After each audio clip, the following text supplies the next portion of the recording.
Aku hanya memikirkan satu peraturan penting. Kenapa kau lakukan hari ini kalau kau bisa melakukannya besok? Few moments later.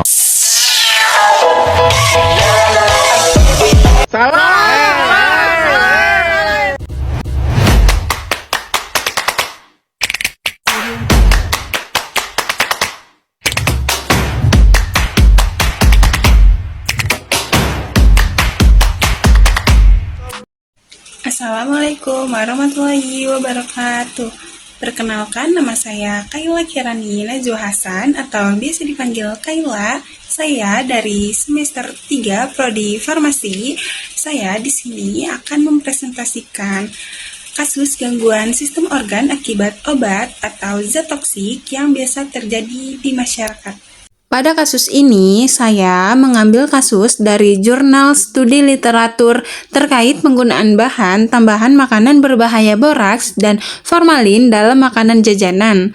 Jurnal ini dipublish pada tahun 2021 oleh Ana Berliana dan kawan-kawan dari Program Studi Sarjana Kesehatan Masyarakat Sekolah Tinggi Ilmu Kesehatan Indonesia Maju. Pada jurnal tersebut terdapat identitas dan keluhan.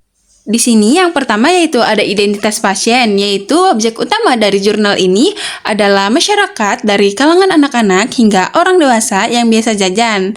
Selanjutnya yang kedua yaitu ada keluhan utama, yaitu masyarakat yang mengkonsumsi makanan yang mengandung zat toksik dapat mengakibatkan keluhan seperti gejala demam, pusing, pingsan, mual, hingga keluhan serius yang mengarah ke sistem organ atau dapat menyerang sistem organ. Selanjutnya, yaitu yang ketiga, ada riwayat penyakit, yaitu paparan yang terus-menerus dapat menyebabkan riwayat penyakit seperti kanker, bahkan kematian.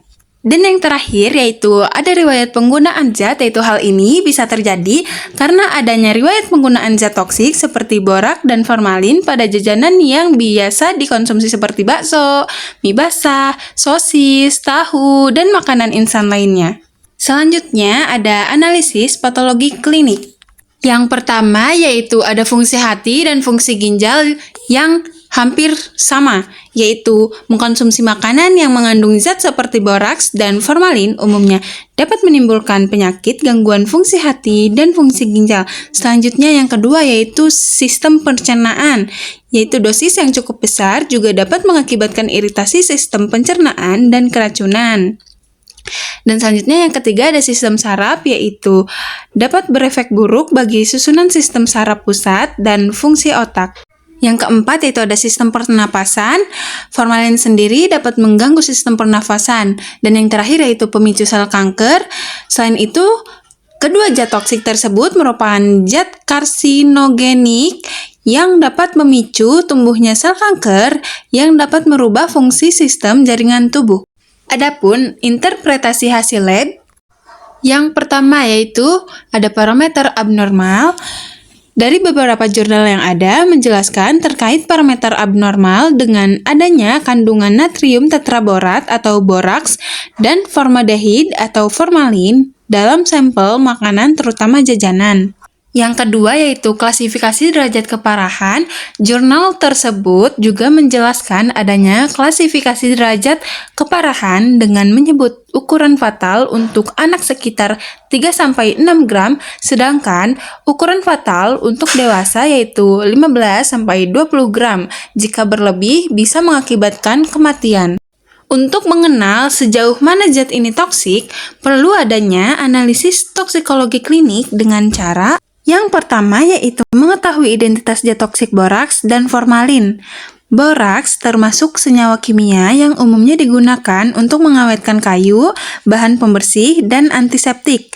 Namun, untuk pedagang yang curang disalahgunakan agar makanannya menjadi tahan lama.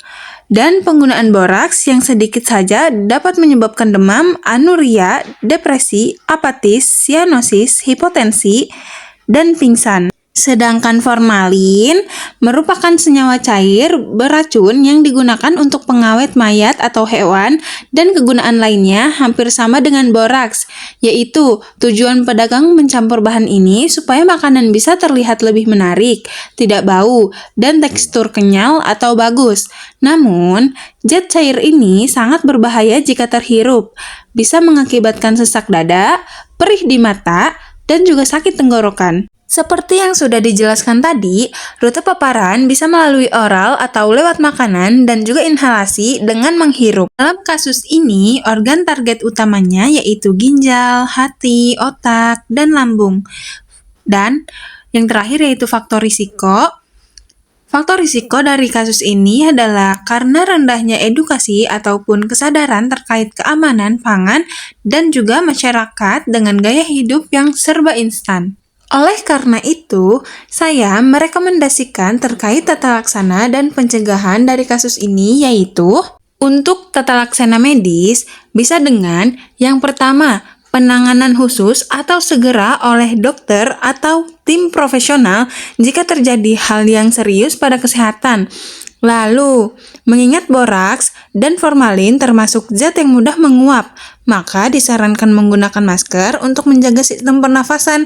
Dan yang terakhir yaitu manajemen toksisitas akut atau perawatan simptomatik bisa berupa pemberian obat untuk mencegah iritasi lambung, gangguan saraf, atau sel tubuh akibat dosis fatal. Selanjutnya, pencegahan melalui identifikasi.